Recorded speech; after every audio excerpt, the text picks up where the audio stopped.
Bonjour. Dans Ciel Comptant, nous avons plusieurs possibilités pour saisir notre écriture. Nous allons étudier dans ce tutoriel les façons les plus classiques d'effectuer des saisies, à savoir la saisie standard, la saisie au kilomètre et le top saisie. Je vais commencer par la saisie standard. Nous allons tout d'abord renseigner le journal dans lequel nous souhaitons effectuer notre saisie, le journal de banque en l'occurrence, la date de l'écriture, et le numéro de pièce qui, dans ce cas, puisque je décide que je vais effectuer un règlement fournisseur, sera mon numéro de chèque, le chèque que je vais utiliser pour le régler.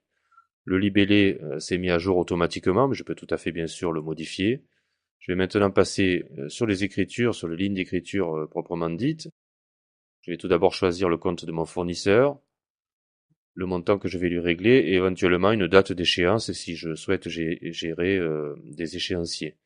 La référence pointage lettrage va reprendre automatiquement, vous le voyez, le numéro de ma pièce. Je passe à la ligne numéro 2, je vais chercher mon compte de banque afin de solder mon mouvement, sans oublier bien sûr le mode de règlement qui sera utilisé. Ceci est donc la façon la plus classique d'effectuer une saisie. Nous allons donc voir maintenant quelques petites fonctionnalités qui vont nous faire gagner du temps. Tout d'abord, les cases à cocher de la partie du haut. Ici, j'étais sur libellé libre, c'est-à-dire que pour chacune de mes lignes d'écriture, le libellé aura automatiquement repris le libellé principal de mon mouvement.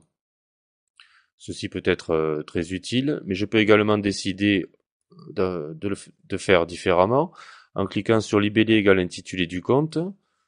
Je vais supprimer mes lignes pour pouvoir les ressaisir. Je vais donc maintenant rechercher le compte de mon fournisseur et vous voyez que dans ce cas, le libellé aura repris le nom du compte et non pas le libellé que nous avions ici. Et bien sûr, ça sera la même chose pour chacune des lignes de mon mouvement, comme vous le voyez ici. Nous avons ensuite des boutons qui vont nous permettre de gagner du temps. J'aurais pu par exemple ne saisir que la première ligne, celle de mon fournisseur, et cliquer sur contrepartie. Dans ce cas-là, le compte de contrepartie qui est paramétré dans le journal de banque, en contrepartie automatique, a automatiquement été renseigné sur la ligne numéro 2 ainsi que le montant qui me permet de solder mon mouvement. J'aurais pu également ne rentrer que le compte de contrepartie, laisser la ligne de montant libre et cliquer sur solde, ce qui va me permettre de calculer automatiquement le solde de mon mouvement. Les trois autres boutons sont d'une utilité bien plus évidente, insérer une ligne, effacer une ligne ou la dupliquer. J'ai également la possibilité, petite astuce, d'effectuer des opérations directement dans une cellule. Par exemple, j'aurais pu taper ici 300 plus 200. Voilà, toutes les opérations classiques sont permises, ce qui peut également faire gagner pas mal de temps et éviter l'utilisation d'une calculette. 250 multiplié par 2, quand je clique sur Entrée, la cellule se calcule automatiquement. Nous avons ensuite le bouton de droite qui, comme souvent, va nous proposer des choix contextuels qui dépendent donc de l'endroit où l'on clique, de la fenêtre dans laquelle nous sommes. Je vais cliquer avec le bouton de droite, n'importe où ici. Et je vais vous expliquer les notions de modèle d'abonnement, ainsi que la palette d'informations.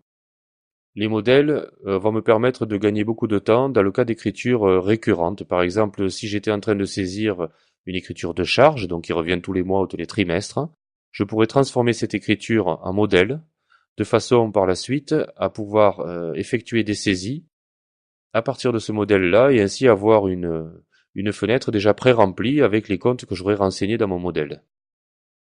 La notion d'abonnement est quasiment identique, mais elle va plutôt concerner un abonnement qui comprendra toujours le même montant, comme un loyer par exemple.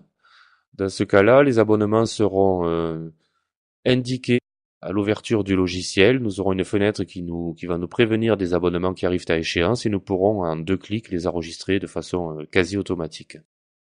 Nous avons également accès ici à une palette d'informations que nous pouvons déplacer sur l'écran. Elle est très utile, donc la partie du haut va nous donner des informations sur le mouvement dans sa globalité, donc le total débit-crédit et le solde débit-crédit. Nous voyons donc ici que notre mouvement est équilibré, et s'il ne l'était pas, Ça serait flagrant dans cette partie-là. Nous allons donc pouvoir surveiller, surtout dans le cas de mouvements comportant un grand nombre de lignes, que nous sommes bien équilibrés. Donc là, je vais cliquer sur solde pour rééquilibrer mon mouvement. La partie du bas concerne la ligne sur laquelle nous cliquons, comme vous le voyez. Et j'ai ici le nom du compte de ma ligne avec son intitulé, et ici la balance de ce compte-là, ce qui me permet d'avoir une indication en temps réel de l'état de ce compte. Cette palette peut être laissée ici dans un coin de la fenêtre, elle est relativement utile pour pouvoir suivre son mouvement. Pour la fermer, bouton de droite, masquer la palette d'informations.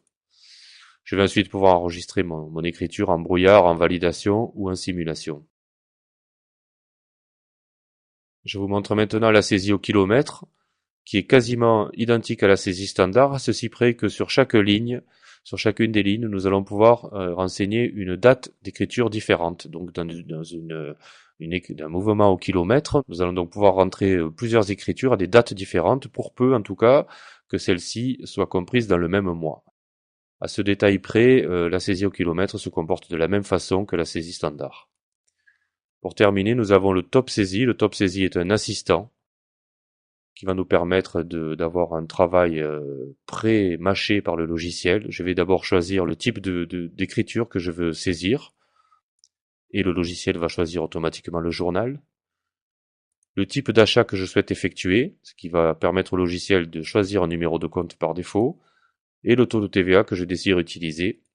Nous avons donc une grille de saisie en partie remplie avec le journal, un compte de fournisseur par défaut, un compte d'achat et un taux de TVA. Voici donc pour les modes de saisie les plus courants, que sont la saisie standard, la saisie au kilomètre et le top saisie pour être assisté dans son travail. Merci beaucoup pour votre attention et à très bientôt.